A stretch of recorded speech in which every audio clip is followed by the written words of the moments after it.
انتہائی واجب الاحترام قابل صد تکریم معزز سامعین ذی وقار، اللہ رب العزت کا بہت بڑا فضل اور احسان ہوا کہ اللہ رب العزت نے ہم سب کو دین کی بابرکت نسبت سے بہت مبارک محفل، جس کو امام الانبیاء سید الاولین والآخرین تاجدار ختم نبوت حضرت محمد الرسول اللہ صلی اللہ علیہ وسلم کی سیرت کے حوالے سے کیا گیا ہے۔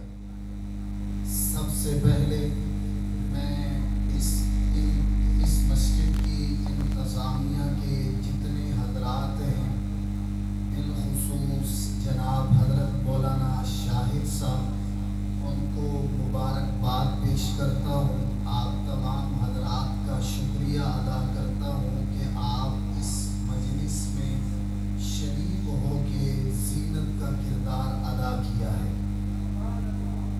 اس کے بعد میں بہت زیادہ مشکور اور ممنون ہوں یہاں ڈومیری کی مشہور و معروف عالم دین شخصیت، میری مراد پیکر اخلاص حضرت مولانا مفتی منصور الحق صاحب دامت برکاتہم العالیہ، کہ آج وہ جلسے کی سرپرستی اور صدارت فرما رہے ہیں۔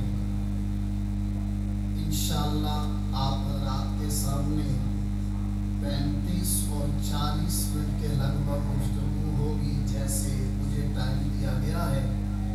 آپ حضرات کی توجہ جتنی ہوگی تو اسی کے مطابق میں پھر اپنی بات کو آگے چلاؤں گا۔ رسول مجتبیٰ کہیے، محمد مصطفیٰ کہیے صلی اللہ علیہ وسلم۔ رسول مجتبیٰ کہیے، محمد مصطفیٰ کہیے، خدا کے بعد بس وہ ہیں، پھر اس کے بعد کیا کہیے؟ شریعت کا ہے یہ اسرار، خاتم الانبیاء کہیے، محبت کا تقاضا ہے کہ محبوب خدا کہیے۔ جب ان کا ذکر ہو، جب ان کا ذکر ہو، دنیا سراپا گوش ہو جائے۔ جب ان کا ذکر ہو، دنیا سراپا گوش ہو جائے۔ اللہ کتنا اپنے آپ کو سراپا گوش کرتا ہے۔ اللہ نے فرمایا، یا ایھا الذین آمنوا، اے ایمان والو، لا ترفعوا اصواتکم فوق صوت النبی، تیری آواز نبی پاک صلی اللہ علیہ وسلم کی آواز سے بلند نہیں ہونی چاہیے۔ یا ایھا الذین آمنوا لا ترفعوا اصواتکم فوق صوت النبی ولا تجہروا له بالقول کجہر بعضکم لبعض، تم جس طرح بیٹھتے ہوئے گفتگو کرتے ہوئے اپنی آوازوں کو ایک دوسرے سے بلند کرتے ہو، لا ترفعوا اصواتکم، نبی پاک صلی اللہ علیہ وسلم کی مجلس میں، نبی پاک صلی اللہ علیہ وسلم کی محفل میں اپنی آوازوں کو بلند نہیں کرنا۔ اللہ کیا ہوگا اگر میں نے اپنی آواز کو بلند کر دیا؟ جب ان کا ذکر ہو، دنیا سراپا گوش ہو جائے، میں اپنی آواز کو بلند کر بیٹھا، اللہ کیا ہو جائے گا؟ ان تحبط اعمالکم، تو نمازی ہے، تیرے نمازی ہونے کی کوئی پرواہ نہیں، تو عالم ہے عالم ہونے کی کوئی پرواہ نہیں، تو مجاہد ہے مجاہد ہونے کی کوئی پرواہ نہیں، تو خطیب ہے خطیب ہونے کی کوئی پرواہ نہیں، تو وقت کا سب سے بڑا ولی ہے، تیری کوئی پرواہ نہیں۔ ان تحبط اعمالکم، مجھے میرے نبی کا بہت ادب چاہیے، میرے نبی کا بہت ادب چاہیے، بہت ادب چاہیے۔ آوازیں بلند نہیں کرنی، کیا ہوگا؟ ان تحبط اعمالکم، میں تمہارے سارے عملوں کو ضائع کروں۔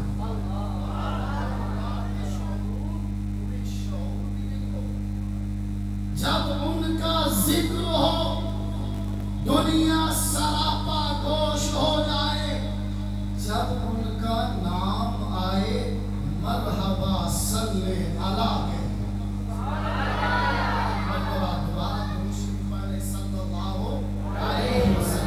صلی اللہ علیہ وسلم۔ میرے بھائیو دوستو، آپ صلی اللہ علیہ وسلم وقت کے بہت بڑے نبی بن کے آئے، اتنے بڑے نبی بن کے آئے کہ آپ انبیاء علیہ السلام کے لیے مسجد اقصی میں امامت کروا رہے ہیں۔ سبحان اللہ، امامت کروا رہے ہیں تو سارے نبی، میں نے کوئی تمہید نہیں باندھی، آپ کی محبت ہے، جو بات اللہ ذہن میں ڈالے گا انشاءاللہ آپ کی خدمت میں عرض کر دوں گا۔ تو جتنے نبی آئے سارے نبی اپنے اپنے حصے کے لیے وقت کی ترتیب کے مطابق کچھ معجزات لے کے آئے۔ معجزہ کس کو کہتے ہیں؟ معجزہ کہتے ہیں نبی کے ہاتھ پر اللہ کے حکم سے کوئی کام ایسا خلق عادت ہو جائے جو مخلوق نہ کر سکے، اور وہ نبی کے دست مبارک پہ ہو جائے اللہ کے حکم سے، اس کو معجزہ کہتے ہیں۔ اس کو معجزہ کہتے ہیں۔ ہر نبی اپنے اپنے حصے کا اپنے اپنے وقت کے اعتبار سے معجزہ لے کے آئے۔ آپ صلی اللہ علیہ وسلم بھی نبی بن کے آئے، لیکن آپ صلی اللہ علیہ وسلم معجزات لے کے آئے، اور معجزات بھی ایسے بڑی توجہ، میں اپنے دوسرے جملے کا آغاز کرنے جا رہا ہوں۔ آپ صلی اللہ علیہ وسلم بھی معجزات لے کے آئے، بے شک معجزات لے کے آئے، لیکن آپ صلی اللہ علیہ وسلم ایسے معجزات لے کے آئے کہ آپ کی ہر ادا ہی اللہ نے معجزہ بنا دیا۔ آپ کی پیدائش معجزہ، آپ کی جوانی معجزہ، آپ کا شباب معجزہ، آپ کا 63 سال کی زندگی میں رہنا معجزہ، آپ نے جس کو دیکھا معجزہ بن گیا، آپ نے جس کی بات سنی معجزہ بن گیا، آپ نے مصلی پہ نماز پڑھی معجزہ بن گیا، آپ نے سجدہ کیا معجزہ بن گیا، آپ نے اپنے دست مبارک کو اٹھا کے اللہ سے اپنی ضرورتوں کو پورا کروایا معجزہ بن گیا، آپ نے جس کے لیے دعا مانگی معجزہ بن گیا، آپ کا گھر معجزہ، آپ کی گلی معجزہ، حتیٰ کہ آپ میری طرف اپنے دلوں کو حوالے کرو، آپ صلی اللہ علیہ وسلم محبت میں، آپ کی خدمت میں جملہ دینے جا رہا ہوں۔ مکہ کے اوپر دھرتی ایسی دھرتی تھی جہاں پہ بت رکھے جاتے تھے، اور مکہ کے اوپر کوئی حکمرانی کرنے کے لیے تیار نہیں تھا۔ اس کے بعد آپ صلی اللہ علیہ وسلم تشریف لائے۔ اللہ تیرے گھر کے ارد گرد تو بت آئے ہوئے ہیں، ایسا کوئی نبی بھیجنا، ایسا کوئی نبی بھیج، ایسا کوئی نبی بھیج۔ یہ دعا کون مانگ رہا ہے؟ حضرت ابراہیم علیہ السلام اپنے اللہ سے دعا مانگ رہے ہیں، اور اس کے بعد پھر کیا ہوا؟ بیت اللہ کے ارد گرد اللہ کے نبی حضرت محمد الرسول اللہ صلی اللہ علیہ وسلم نے ایسی محنت فرمائی کہ 1400 سال سے بھی زیادہ گزر چکے ہیں، کوئی وقت خالی نہیں ہے جب بیت اللہ کا طواف نہ ہو رہا ہو۔ یہ کیسے ہوا؟ یہ آپ صلی اللہ علیہ وسلم جب دنیا میں تشریف لائے، یہ آپ کے آنے کی برکت تھی۔ اللہ نے بیت اللہ کے ارد گرد ان بتوں کو اٹھوایا آپ صلی اللہ علیہ وسلم کی محنت سے، اور ایسے حالات بن گئے کہ وہ مکہ کے سارے کو ماننے والے بن گئے۔ یہ تو مکہ کا حال ہوا، آؤ نہ تمہیں مدینہ لے چلتا ہوں۔ مدینہ بہت یاد آتا ہے، مدینہ بہت یاد آتا ہے تو پھر آنسو نہیں رکتے۔ مدینہ بہت یاد آتا ہے تو آنسو نہیں رکتے۔ میری آنکھوں کو ماہر چشم آب بقا کہیے۔ مدینہ بہت یاد آتا ہے، سب کو یاد آتا ہے۔ اللہ پاک اس بابرکت محفل کی نسبت سے ہم سب کو مدینہ منورہ کی زیارت سے مستفید فرمائے۔ سارے آمین بولو۔ ماشاءاللہ ماشاءاللہ۔ تو آپ صلی اللہ علیہ وسلم مدینہ میں پہنچے۔ مدینہ کا پہلا نام یثرب تھا۔ مدینہ ایسی بستی تھی جہاں کھجوروں کے درخت ہوا کرتے تھے۔ آپ صلی اللہ علیہ وسلم وہاں تشریف لے گئے۔ آپ کے جانے کی برکت کیا ہوئی؟ سبحان اللہ۔ میں ایک جملے میں اپنی بات بند کرنے لگا ہوں، آپ کو انشاءاللہ سمجھ آئے۔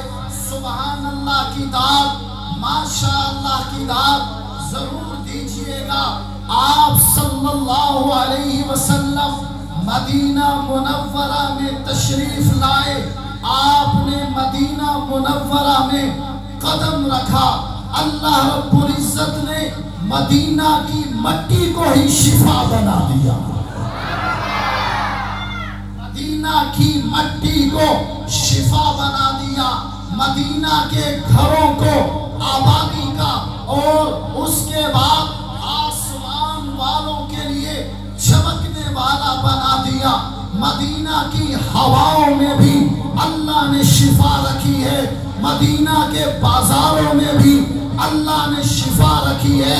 مدینہ کے اندر گھر جن کا بن گیا وہ دجال کے فتنے سے محفوظ ہو جائیں گے۔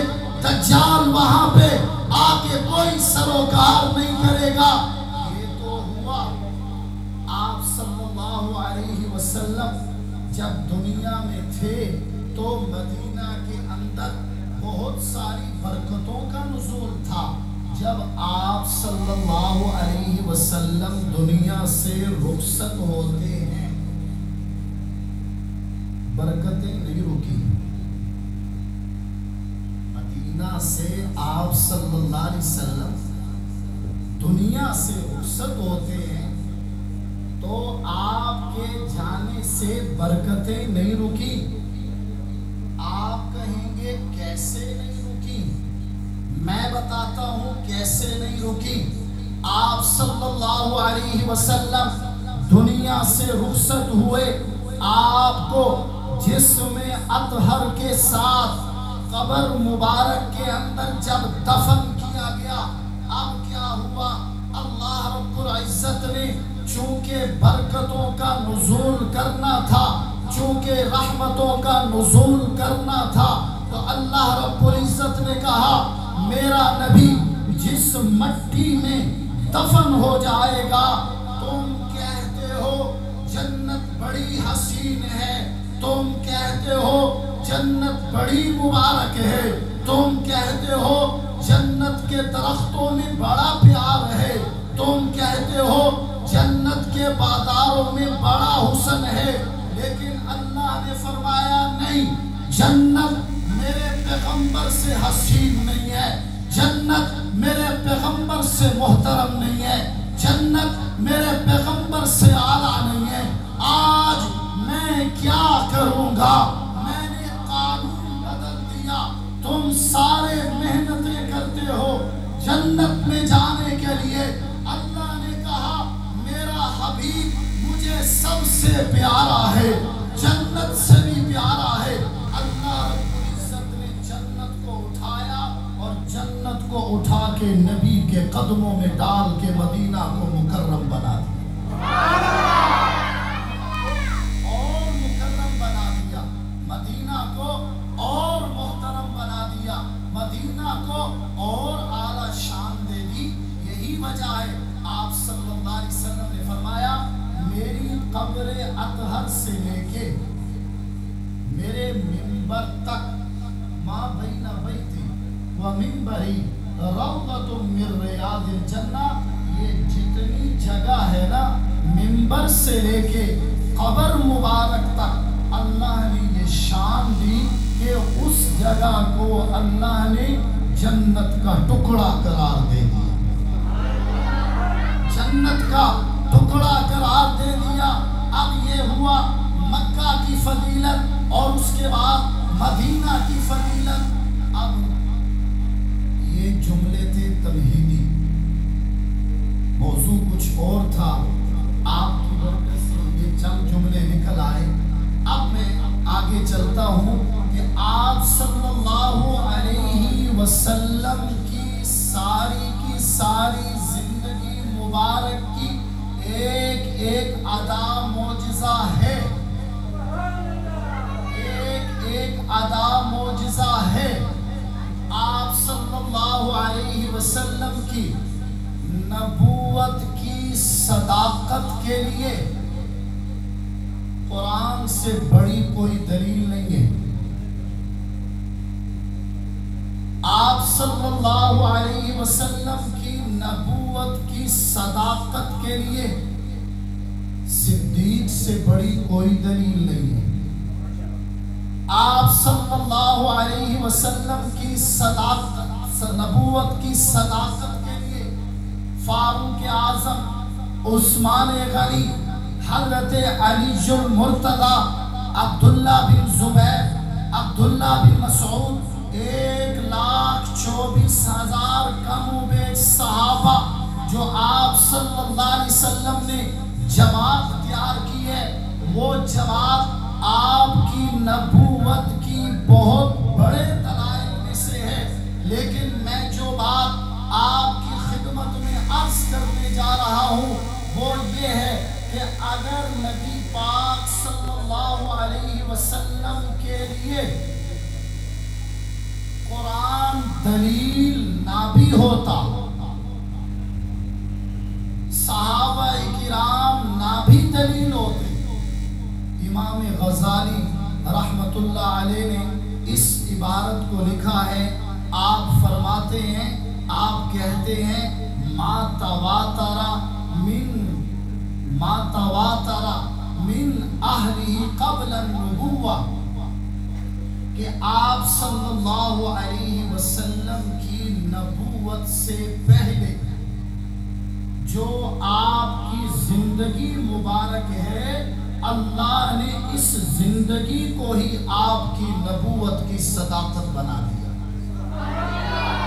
اور کتنی پیاری زندگی تھی۔ اب آپ کا جو اشتہار کا موضوع ہے نا، ولادت مصطفیٰ صلی اللہ علیہ وسلم، میں اس پہ چند جملے اور چند باتیں کہہ کے میں اپنی بات کو ختم کروں گا۔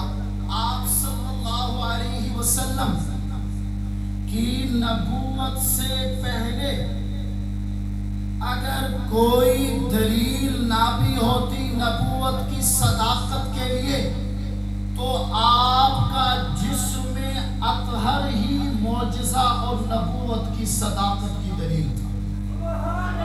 آپ کا جسم اطہر ہی نبوت کی صداقت کی دلیل تھا۔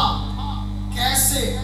حضرت آمنہ سلام اللہ علیہا فرماتی ہیں، جب آپ صلی اللہ علیہ وسلم میرے پیٹ مبارک میں آتے ہیں تو اس دوران مجھے کسی قسم کی تکلیف کا سامنا نہیں کرنا پڑا۔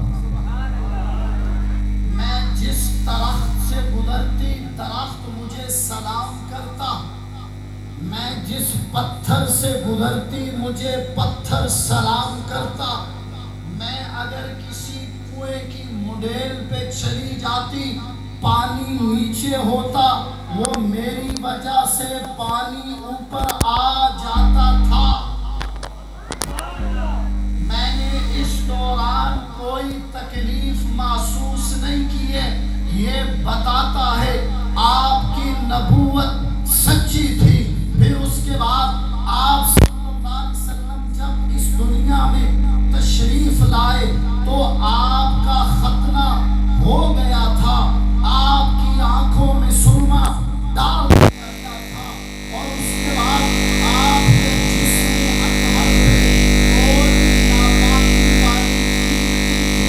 آپ کا جسم بڑا حسین تھا، بڑا مبارک تھا۔ حضرت آمنہ سلام اللہ علیہا نے جب حضور اکرم صلی اللہ علیہ وسلم کو اپنی گود میں رکھا، سبحان اللہ، آمنہ میں تیری لوری پہ قربان جاؤں، آمنہ تیری گود پہ قربان جاؤں، آمنہ تیرے جسم پہ میں قربان ہو جاؤں۔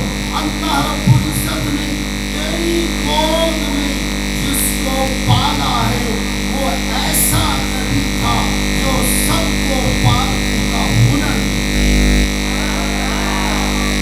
سب کو پالنے کا ہنر دے گیا۔ آپ صلی اللہ علیہ وسلم جب پیدا ہوئے،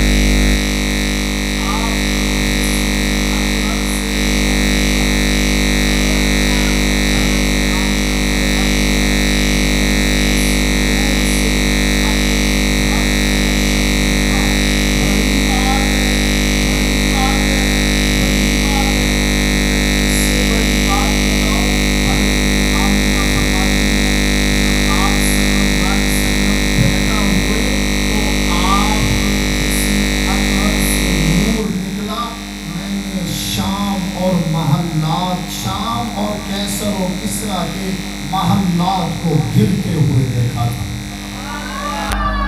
اور جب آپ دنیا میں تشریف لائے، اس وقت دنیا کے اندر جتنے بھی بت تھے سارے نیچے گر جاتے۔ کیا یہ میرے نبی کی نبوت کی صداقت کی دلیل نہیں ہے؟ آپ صلی اللہ علیہ وسلم جب دنیا میں تشریف لائے تو آپ صلی اللہ علیہ وسلم کے لیے اللہ رب العزت نے کتنے زیادہ ان کی حفاظت کے حصار کیے۔ آپ اللہ کی حفاظت سے اپنی آنکھ مبارک سے غلط نہیں دیکھتے تھے،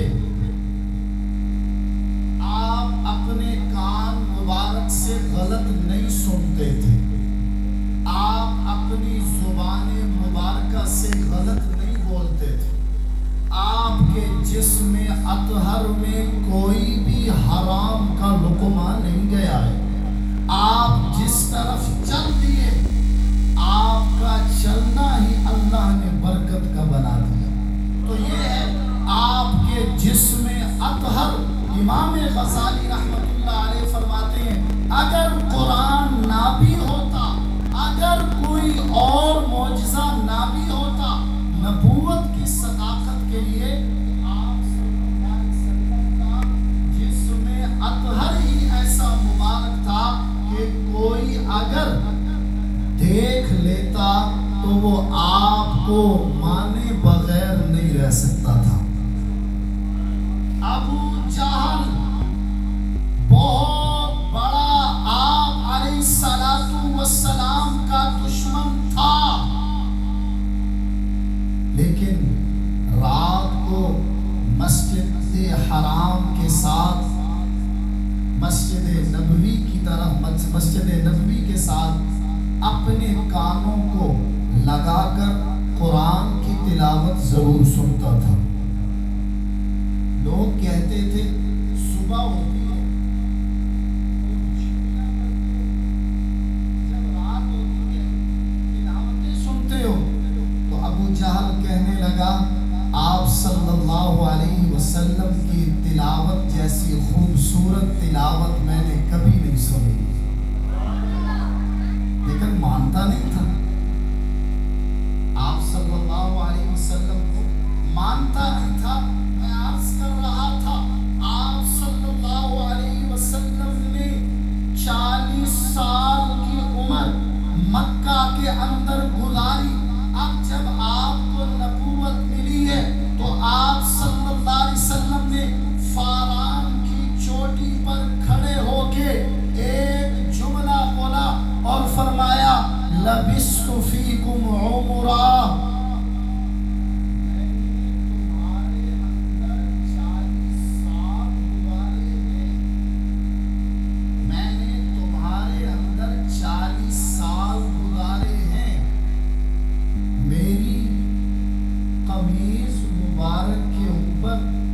کوئی ایک کردار کا دھبا ہے تو میرے اوپر انگلی اٹھاؤ۔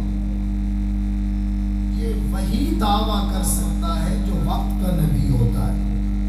میں اور آپ یہ نہیں کہہ سکتے کہ میں نے اتنی عمر گزاری۔ ہم سے تو ہر وقت غلطیاں ہوتی ہیں، ہر وقت ہم سے گناہ ہوتے ہیں، لیکن نبی پاک صلی اللہ علیہ وسلم کے جسم اطہر کو اللہ رب العزت نے اتنا پاکیزہ بنایا تھا، اتنا مطہر بنایا تھا کہ جب جبرائیل بھی آتا تھا تو وہ بھی جبرائیل آ کے آپ کے نالین مبارک کا بوسہ دے کے آپ کو اٹھایا کرتا تھا۔ معراج کی رات کیا ہوا؟ ایسے ہی ہوا نا کہ وہ تشریف لائے حضرت جبرائیل علیہ السلام اور آپ کو جگایا اور پھر آپ سے کہا وہ رب آپ سے ملاقات کرنا چاہتا ہے۔ آپ صلی اللہ علیہ وسلم تشریف لے گئے، پہلا آسمان، دوسرا آسمان، تیسرا آسمان، چوتھا آسمان، سدرۃ المنتہا پہ جبرائیل علیہ السلام رک گئے، آگے نہیں جا رہے، آگے نہیں بڑھ رہے۔ آپ صلی اللہ علیہ وسلم نے فرمایا جبرائیل آگے چلو نا، آگے چلو۔ تو حضرت جبرائیل علیہ السلام نے فرمایا آگے جاؤں گا تو میرے پر جل جائیں گے۔ تو اللہ کے رسول آپ جائیں گے۔ آپ صلی اللہ علیہ وسلم جب آگے تشریف لے کے جا رہے ہیں نا، آپ جا کے بیٹھے،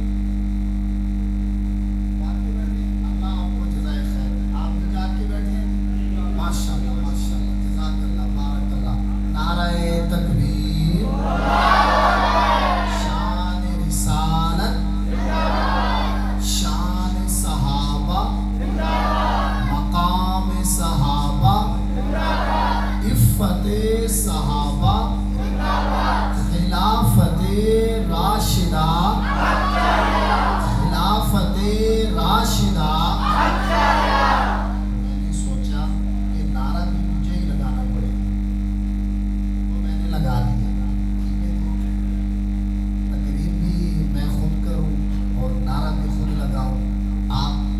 ماشاءاللہ بہت اچھی ہیں، بہت مبارک ہیں، اللہ پاک آپ کا بیٹھنا قبول فرمائے۔ تو میں عرض کر رہا تھا کہ آپ صلی اللہ علیہ وسلم اوپر تشریف لے گئے، حضرت جبرائیل علیہ السلام نے فرمایا آپ آگے جا سکتے ہیں لیکن میں آگے نہیں جا سکتا ہوں، اب میرے نبی کا مقام سنیے اور سبحان اللہ ضرور کہیے۔ آپ صلی اللہ علیہ وسلم کا درجہ اتنا اعلیٰ ہے، ساتوں زمینیں آپ کے نالین مبارک کے نیچے، ساتوں آسمان آپ کے نالین مبارک کے نیچے، جنت آپ صلی اللہ علیہ وسلم کے نالین مبارک کے نیچے، ساری کی ساری کائنات آپ صلی اللہ علیہ وسلم کے نالین مبارک کے نیچے۔ آپ اوپر تشریف لے گئے اور ایسا اوپر تشریف لے گئے کہ اب آپ نے اللہ سے سامنے بیٹھ کے ملاقات فرمائی ہے۔ بالکل اکیلا اللہ تھا، بالکل آپ صلی اللہ علیہ وسلم اکیلے تھے۔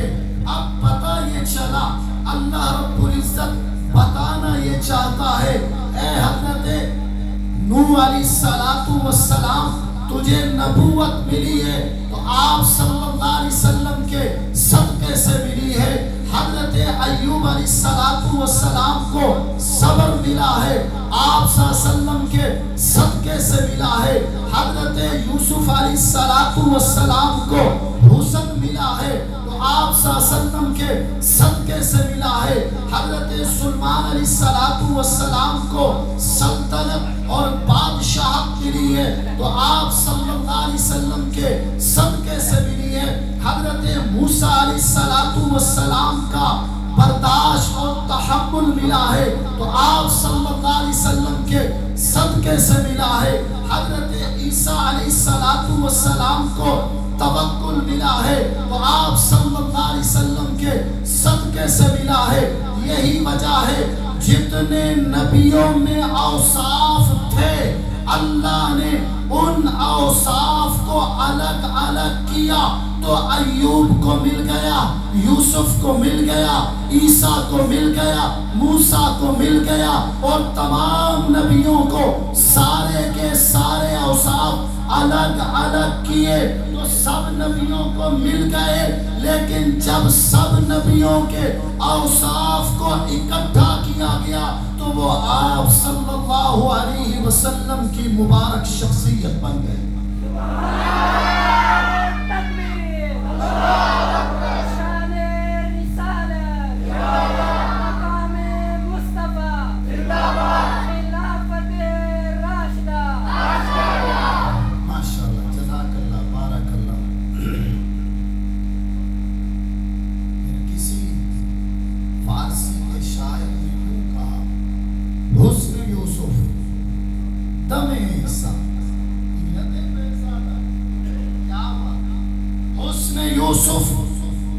یوسف علیہ السلام کا حسن بڑا باکمال تھا، بڑے حسین تھے۔ حضرت عائشہ رضی اللہ تعالی عنہ فرمایا کرتی تھی، یہ میں مولانا منصور صاحب سے کہوں گا یہ سامنے اسٹیج پہ آئے، جزاک اللہ، آجائیں حسن یوسف، ایسا حسن حضرت یوسف علیہ السلام کو دیا گیا کہ جب مصر کی عورتیں آئی نا دیکھنے کے لیے تو انہوں نے اپنی انگلیاں ہی کٹوا دی۔ یاد ہے آپ کو واقعہ سنتے رہتے ہیں آپ۔ حسن یوسف علیہ السلام کا حسن دیکھے انہوں نے اپنی انگلیاں کٹوا دی۔ حضرت عائشہ رضی اللہ تعالی عنہ فرمایا کرتی تھی، اگر میرے نبی کے حسن کو وہ عورتیں دیکھ لیتی تو کیا کرتی؟ جزاک اللہ، بارک اللہ۔ کیسی محبت ہے نبی پاک صلی اللہ علیہ وسلم کی۔ حسن یوسف علیہ السلام کے حسن کو دیکھ کے زلیخا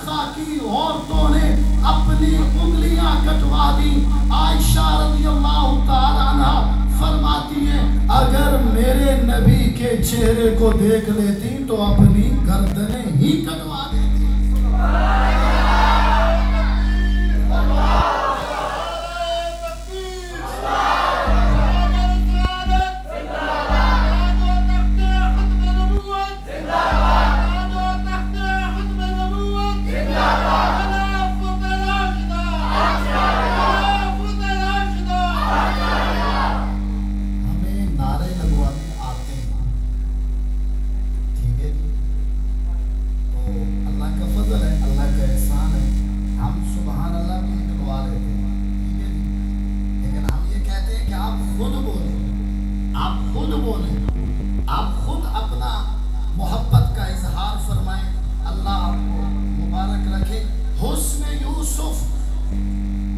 حضرت عائشہ فرماتی ہیں لنا شمس وللآفاق شمس، ایک ہمارا سورج ہے، ایک آسمان کا سورج ہے۔ لنا شمس وللآفاق شمس، ایک ہمارا سورج ہے، ایک آسمان کا سورج ہے۔ شمسی خیر من شمس السماء، میرا سورج آسمان کے سورج سے کہیں زیادہ افضل ہے۔ یار اس شعر کی لذت لو نا تو یقین کرو رات کو نیند نہیں آئے گی تمہیں، نیند نہیں آئے گی۔ لنا شمس وللآفاق شمس، ایک ہمارا سورج ہے، ایک آسمان کا سورج ہے۔ شمسی خیر من شمس السماء، میرا سورج آسمان کے سورج سے کہیں زیادہ افضل ہے۔ اے عائشہ کیسے؟ فَإِنَّ الشَّمْسَ تَطْلُعُ بَعْدَ فَجْرٍ، آسمان کا سورج فجر کے بعد طلوع ہوتا ہے۔